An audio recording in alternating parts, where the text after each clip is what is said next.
Good morning friends. આપણે activity 3 સુધી જોયું હતું. હવે આગળની એક્ટિવિટી 4A છે. Montu's mother ask him some questions. Montu replies them. Study them carefully and fill in the blanks. Here is an example for you. હવે મોન્ટુ અને એની મમ્મીને કેટલાક પ્રશ્ન પૂછે છે. બંને વચ્ચેનો વાર્તાલાપ છે જેમાં પ્રશ્નો દ્વારા ચર્ચા કરવામાં આવી છે. મોન્ટુ તેની મમ્મીને જવાબ આપી રહ્યો છે અને તેની મમ્મી તેને પ્રશ્ન પૂછી રહી છે. એ આપણે આ સંવાદ પૂર્ણ કરવાનો છે. તો પહેલાં એક્ઝામ્પલ આપ્યું છે કે mother says, in the morning you went to school, didn't you? તેની મમ્મીએ તેને પ્રશ્ન પૂછ્યો છે કે સવારમાં તું સ્કૂલે જાય છે નહીં? Montu says yes I did. મોન્ટુએ કહ્યું કે હા, હું જાઉં છું. બીજું છે કે mother says you were with your friends, weren't you? કે તું તારા મિત્રો સાથે જાય છે નહીં? એટલે બહુવચન થયું ફ્રેન્ડ્સ, એટલે વેરન્ટ દ્વારા પ્રશ્ન પૂછવામાં આવ્યો. Montu says yes I was. મોન્ટુએ કહ્યું કે હા. Mother says there was a school bag in your hand, wasn't there? મમ્મીએ તેને કહ્યું કે તારું સ્કૂલ બેગ તારા હાથમાં છે નહીં? તો મોન્ટુ શું જવાબ આપશે? Montu says yes there was. કે હા, તે છે. મધર સેઝ ધેન યુ કેમ back to home in the noon, didn't you? પછી મમ્મી કહે છે કે હા, તું ત્યાર પછી ઘરે આવીશ બપોરના. નૂન એટલે કે બપોરના તું ઘરે આવીશ નહીં? એટલે ડીડન્ટ યુ, એકલાને પ્રશ્ન પૂછ્યો છે એટલે શું આવશે કે ડીડન્ટ યુ. તો Montu says yes I did. મોન્ટુએ કહ્યું કે હા. Mother says but there was no school bag in your hand, was there?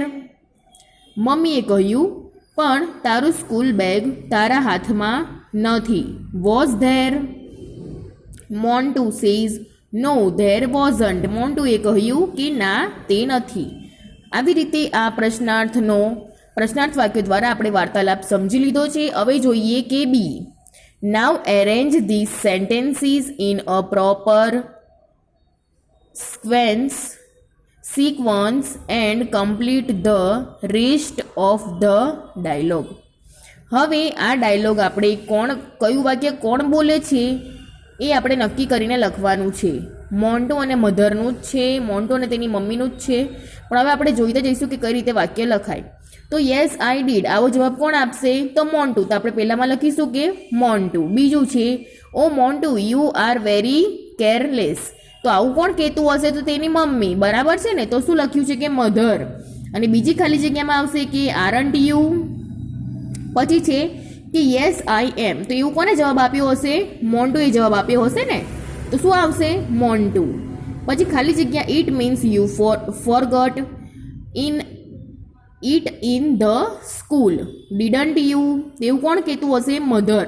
Mother તેને પ્રશ્ન પૂછે છે ને એટલા માટે. હવે આપણે એ બંનેનો જે વાર્તાલાપ છે તે અહીંયા પૂરો કરવાનો છે. તો લખશું કે Montu says yes I did. Montu તેને જવાબ આપે છે.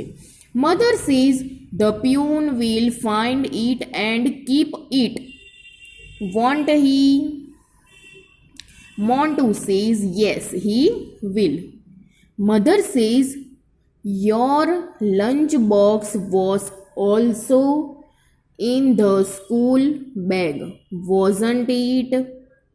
Montu says yes, it was. Mother says you cannot do your homework now, can you? Montu says no, I can't. Mother says your teacher will punish you, won't she? Montu says yes, she will. Mother says you will go to school without a bag, won't you? Montu says yes, I will. તો આ બંને વચ્ચેનો dialog અહીંયા પૂરો થાય છે. બરાબર છે? આવી રીતે તમારે આ બધું જ નોટમાં ઉતારવાનું રહેશે. હવે આપણે જોઈ લઈએ કે એક્ટિવિટી 5. તો એક્ટિવિટી 5 છે કે read the given conversion, study the underline words, group of words. હવે આ જે કન્વર્ઝેશન જે વાર્તાલાપ આપ્યો છે તે આપણે અહીંયા વાંચવાનો છે. એમાં છે કે all teacher says we hope that you are all right mister Bhatt. બધા જ ટીચરો કહે છે કે અમને આશા છે કે તમે ઠીક છો શ્રીમાન Bhatt. Mister Bhatt says thanks I am okay now. Mister ભટ્ટે કહ્યું કે આભાર, હવે હું ઠીક છું. Teacher 1 says I think you should take lemon juice, you will feel better. પહેલા ટીચરે કહ્યું કે મને લાગે છે કે તમારે લીંબુનું શરબત લેવું જોઈએ, તમને સારું લાગશે. Teacher 2 says I don't think so, you must tech sum medicine. તો બીજા ટીચરે કહ્યું કે મને લાગતું નથી, મને તેવું યોગ્ય લાગતું નથી, તમારે કોઈ દવા લેવી જોઈએ. Teacher 3 says why don't you take rest for a while. ત્રીજા ટીચરે કહ્યું તમે થોડી વાર આરામ કેમ નથી કરતા. Mister Bhatt says oh yes you are right, I need rest. Mister ભટ્ટે કહ્યું કે ઓ હા, તમારી વાત બરાબર છે, મને આરામની જરૂર છે. Teacher 4 says listen mister Bhatt, you must get your blood pressure checked. ચોથા ટીચરે કહ્યું કે સાંભળો શ્રી ભટ્ટ, તમારે તમારું બ્લડ પ્રેશર તપાસાવી લેવું જોઈએ. Mister Bhatt says that's a good point, I have an instrument for it at home. શ્રીમાન ભટ્ટે કહ્યું કે તે સારો મુદ્દો છે, મારા ઘરે તેના માટે એક યંત્ર છે, એટલે કે બીપી ચેક કરવાનું. બરાબર છે.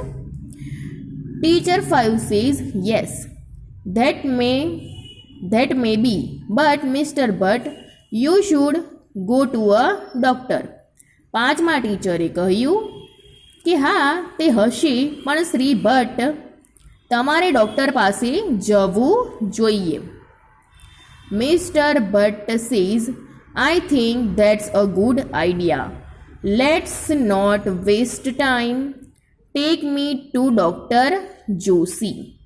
શ્રીમાન ભટ્ટે કહ્યું કે મને લાગે છે કે તે સારો વિચાર છે, ચાલો આપણે સમય ન બગાડીએ, મને ડૉક્ટર જોશી પાસે લઈ જાઓ.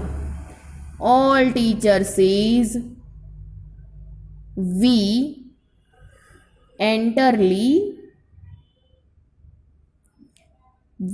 entirely agree with you Mr. Bhatt, let's go to the doctor. બધા જ ટીચરોએ કહ્યું કે અમે તમારી સાથે સંપૂર્ણપણે સહેમત છીએ શ્રી ભટ્ટ, ચાલો ડૉક્ટર પાસે જઈએ.